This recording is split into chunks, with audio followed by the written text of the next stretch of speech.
na oba pani Evelyn Asamoah chese wo ma Dorcas twene amankwa emfinhia num ansan koye adwumaden ka ho e wa fiase ti ba bia de ne bekọ bia no adwumaden no bekọ akoye na ASP Richard Amoah wono e na de kwa adu ba ko pe 1 pe kake ba ko pe ebo Dorcas kwa adu aye de bo anne se wada no dua broni e na wone nam mpotem e ka che nkrofo se he obeso okọ police fesikabra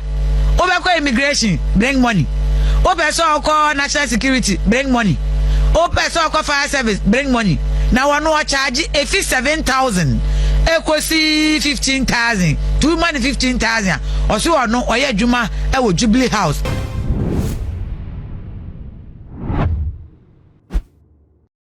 Abusia oman din a aye ama ababawa bi ede nyambra semu asem ne okasa die akwakopie mu e wo court a okọ ene aban no akwakokwa hye mfie mako enum na asem no ekopie mu wo court no asem a wo kaaye ene nienti ede no kwakohye mu e wo eneduafie no eno ena mana akwakoye asem sere amede eba besomu. Abusia ababawa asem a meken ababawa di ojeso ene Dorcas twene amankwa a wanya ifinhia no aduonu wotwe eye 28 years na ensem no echiremu se ababa we echire se ono no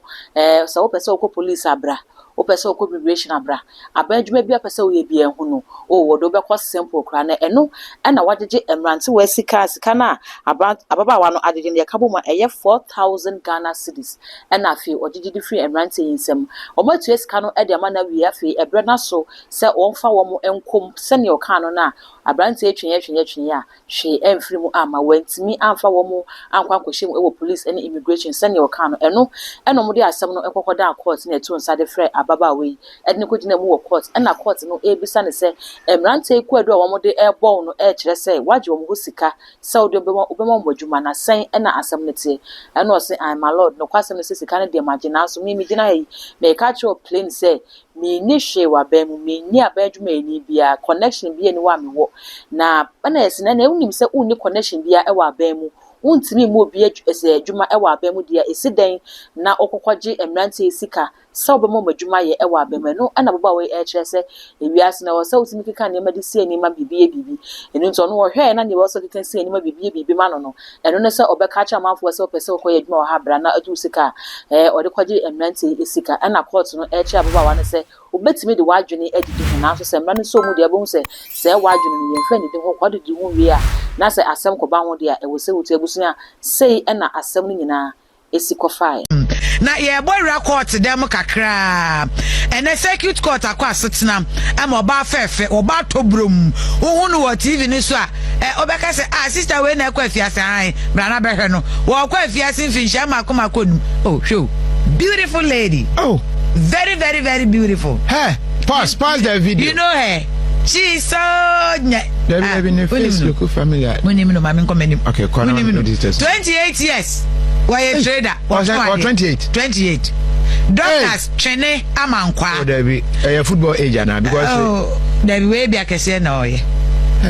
enti jano se woni me de na wo hunu wo area biem 5 years okotwa ne yopo aba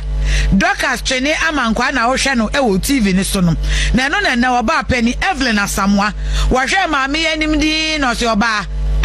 no ba fefe de nka ne nam dada nkrofo sa eyeden doka na wote ho na oba pani Evelyn Asamoah chese wo ma Dorcas twene amankwa emfinhia num ansan koye adwumaden ka ho e wa fiase ti ba bia de ne bekọ bia no adwumaden no bekọ akoye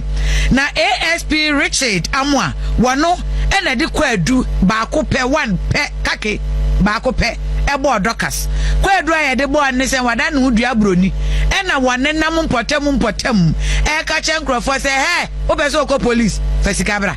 obekọ immigration bring money obeso okọ national security bring money obeso okọ fire service bring money na wonu o charge efi 7,000 ekosi 15,000 two money 15,000 oso onu oye adwuma e wo Jubilee House ene ya man protocol strop bi de bedian no ena wode nam slot no ena wode nam ena wo gigi sika na mu ena branch bi a friend no Michael Amoah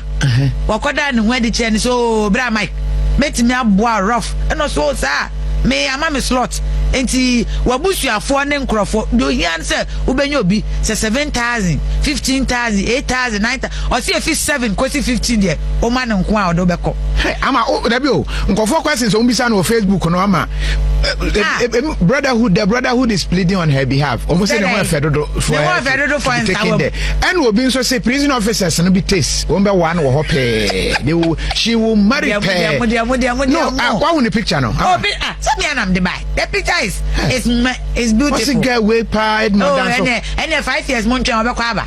bakala ne de obeba munya kala no body ni so munya body ni sa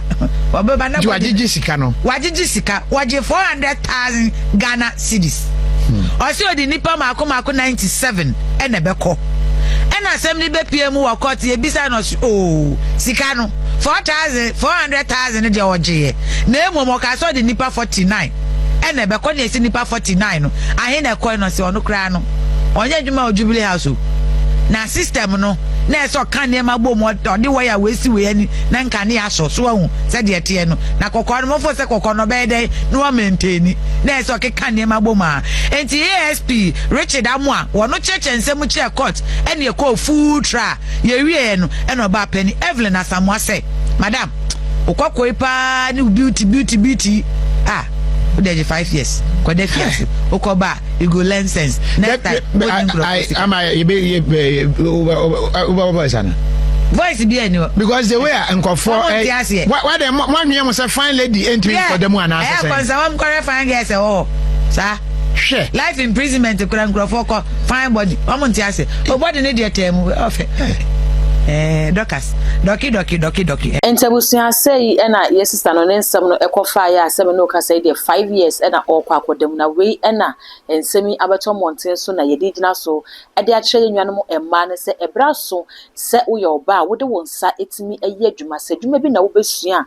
acha busumi miensa busumi nsia afi etimi de sua adwuma wie se wo de wadwene ebedidi nkrofo na ebewie akire no eduba kwakotum say anase obedi oman ne mudin a aye achi na wompe bibia mfanye na wo nsa hye odem refam anase bebo nkrofo apo e de ahye se oman ni mu aye den de se ya ene bebi abekwa kowie eniti we no akwakoye afutu sem e de amayen ya ye hwese na baba we ni ho si ye fe ne se ne obosi gina so fi so kosi from ni bebi ahye kama na wo ne aban e kwakwohye mfie enum a na akwakoye arehosem pa me de eba beso mo me kai wo se aha eye too much gh mesro so subscribe my channel we subscribe my channel we na fe mi adoma na so no upload bi aba onsa ebetimi aka all the social media handles so kwa too much gh like na share wo so e fama me makra